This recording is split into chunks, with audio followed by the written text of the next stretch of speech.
Imagine that you are sitting beside a fire, while hungry strangers watch every breath. The hunt failed today, and one hidden handful of berries could decide survival tonight. A man returned from darkness, opens empty hands, and says he found nothing there. But under his torn clothing, the food is pressed against his skin, warm and hidden. In that tiny silence, humanity discovers a weapon sharper than stone or any spear. Today, a lie can be a message, excuse, smile, or polite answer at work. But 40,000 years ago, a lie could push you outside the group forever. And outside the group, night did not forgive weak, hungry, lonely humans for long. No group meant no shared fire, no protection, and no safe sleep after sunset. So the first lie was never small. It gambled with trust itself that night. But the strangest part begins later, when survival depends on what others believe tonight. To lie, a human first had to understand another mind was separate from his own. Your eyes see one truth, while their eyes may see only your face tonight.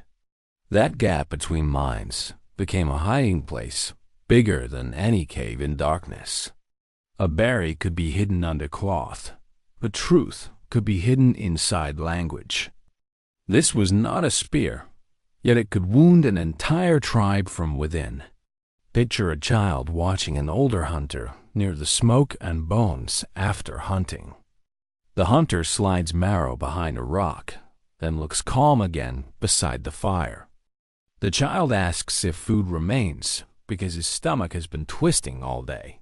The hunter answers no, while the hidden marrow waits in shadow behind him silently.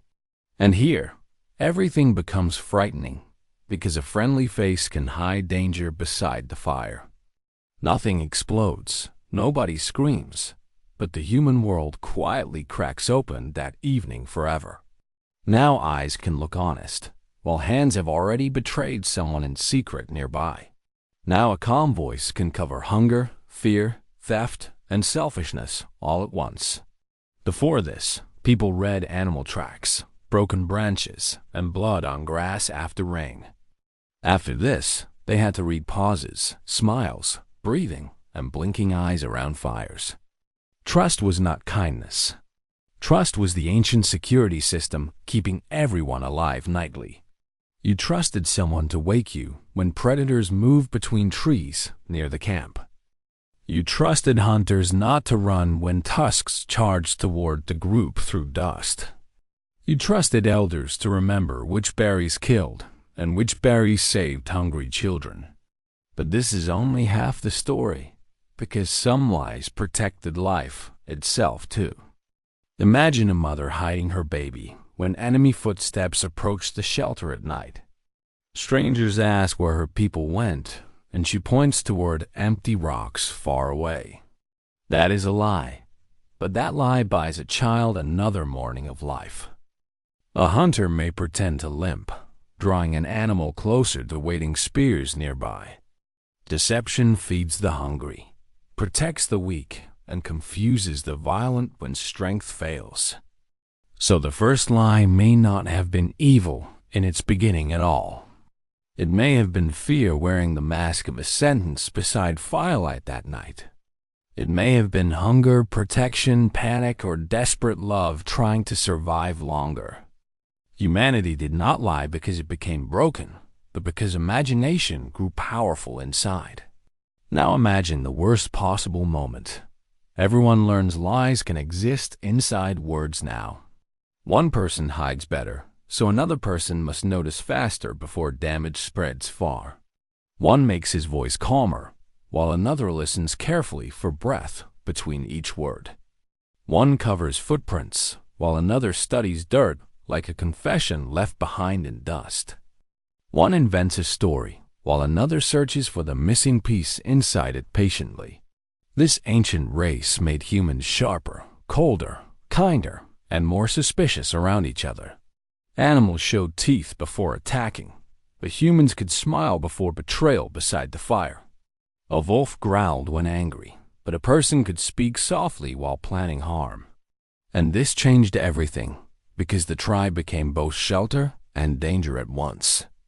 The enemy was no longer only beyond trees, teeth, snow, or hunger outside camp. The enemy might sit beside you, warming hands over the same flames with patience.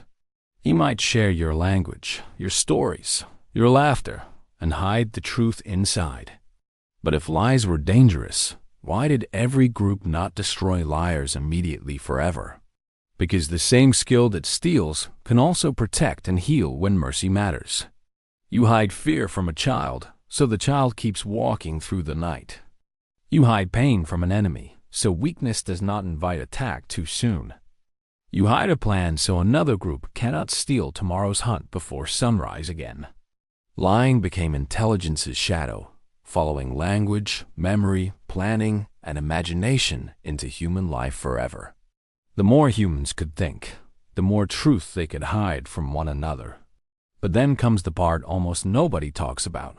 Lying created morality inside us. Before lies, truth was simply what happened beneath the open sky for everyone there.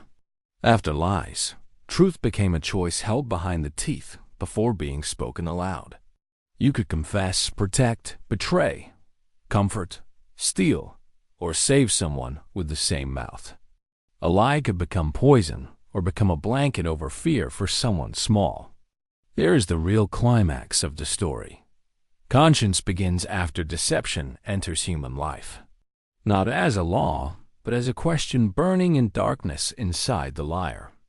Imagine that first liar lying awake while the camp sleeps around him in silence. His stomach is full, but his mind is crowded with faces from the fire. Truth is light. It can be carried without remembering every corner of the story. But a lie must be held like a coal that keeps burning through the night. What did he say? Who saw him? Where did he leave traces in dust? What happens if a child finds the berries under the stones tomorrow near camp? The lie gives him power, but power brings a new anxiety into his chest. That anxiety still lives inside modern humans holding silent phones at midnight alone in bed. We still fear the pause before someone answers too quickly with strange, calm eyes. We still doubt the smile that arrives before the truth has time to surface. We hear honestly, and some ancient part of us starts watching for hidden danger. Our brains remain beside that fire, searching faces for survival every single day still. Trust was the border between life and death for early humans in every camp. The wrong person could send you toward poison, predators, exile, or starvation before dawn. A single false story could move bodies, food, loyalty, and fear across the tribe. That is why words became stronger than muscles, claws, or sharpened stones among humans. The first lie did not end trust. It began the fight for it forever. And maybe we still look into eyes, searching for the person behind them there.